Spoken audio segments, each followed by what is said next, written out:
Let's talk about when I used to smoke weed with the spirit of a witch.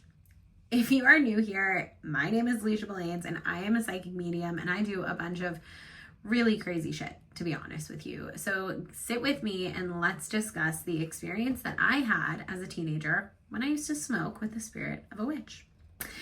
I am from Framingham, Massachusetts, and Framingham is about 40 miles away from Salem, Massachusetts.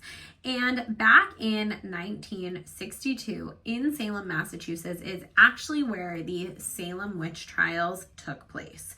So way back when, they would execute women and men who they thought to be doing witchcraft. And that sent people into this mass hysteria where it was just a crazy dark time, essentially.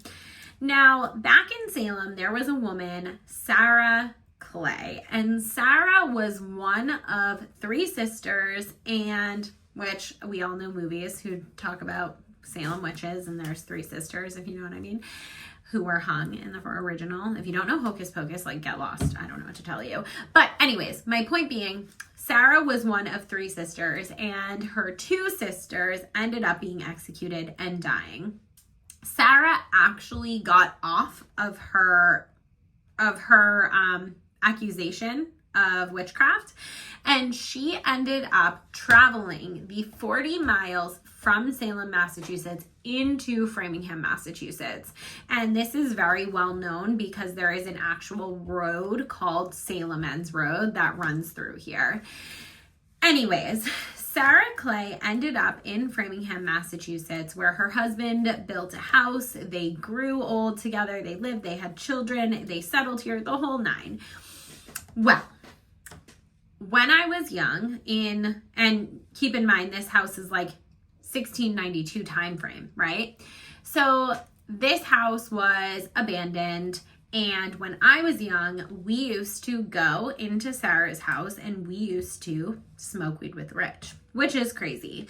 Now, way back then, I was very in tune. I was about 16. I was very in tune to my gifts as a psychic medium, and I knew that I connected to people. So I think I was about 14 or 15 when I found out about this house, and people would always go in there. And when I was 16-ish, I was like, I want to go. Like, let's go. And I remember walking on the land of this property and being like, holy crap, it is dense. Now, I will put a picture in the notes of what this house did look like, but it was this beautiful, huge white house, and it had this insane barn garage that was attached, and back then, we would walk into the garage, which was all open at the time. It was very destroyed, and we would walk through the top of the garage and go through this insane hallway and then go right into her house. Now, what's funny about this is, like I said, I was very in tune to my abilities at that time. So I would actually ask her for permission to enter. And my friends would laugh at me. The first time I ever went in that house, I went in through the barn and I thought right there, I was like, I need to ask her to come in here. So I walked in and I literally just said, is it okay if I come in? And right away, I felt lighter. It was a very heavy energy. I'm going to tell you that. I was with, I want to say 4 or 5 other people. We sat down in this hallway. We didn't even enter the actual house. This like above garage area was very small and it was kind of janky and weird and it was kind of dark, but whatever. So we sit down and we started smoking, and one of my friends was like, he was very funny. He was like, we're smoking with the witch, baby. Now, everybody knew this was the witch's house. It wasn't just me, obviously. And we were kind of joking, and what we would do is we'd honor the witch. It was part of our like little ritual. I did have kind of weird friends. So when we would like pass the blunt to the next person, the person would blow some smoke into the air and say, here, this is for the witch. And my friend, in that moment, he goes, fuck that witch. And immediately this things shifted in the house. I forget if it was like a window that creaked or something that fell or something that wasn't connected to us. And right away he was like, nope, she doesn't want me here. I have to go. And he literally got up and dipped. He was like, I'm out. And he sat outside, would not go in that house again. For the next, I want to say year, we would go to this house periodically, maybe less. I mean, it was more than once a month, but I don't think it was once a week. And we would go into her house and smoke weed with this witch. Now, when I say some of us had better experiences than others, this house was haunted. This house was dense. Now, Sarah, the spirit that I connected to, she was not mean. She was not negative. I felt very kind with her. I never felt like anything negative.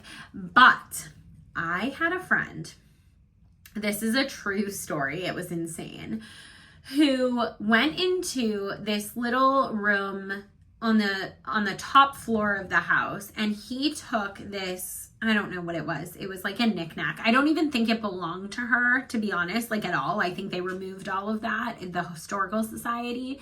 And there was a ton of stuff in there from like homeless people living there as well. But at one point, my friend took this thing, this knickknack, and I didn't know about it. I don't think he told anybody about it. He like kept it, whatever. I shit you not. 2 weeks later, a few days later or something, I don't know the exact time frame, this man gets in a car accident in front of her house, had to get taken in an ambulance.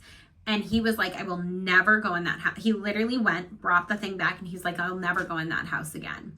In addition to that, I have friends who have seen this witch in this house. So when I say that this house was dense, held the energy, she is like no friggin' other.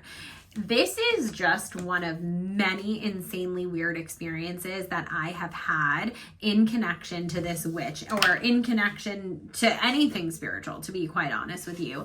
So I would love to hear some of your experiences with ghosts, with whatever, energy, with spirit, whatever, however you want to frame it, because I would love to hear how you guys process and how you feel things. So I hope you enjoyed your little story time today. Please don't call any white vans to come get me. I love you so much. Bye.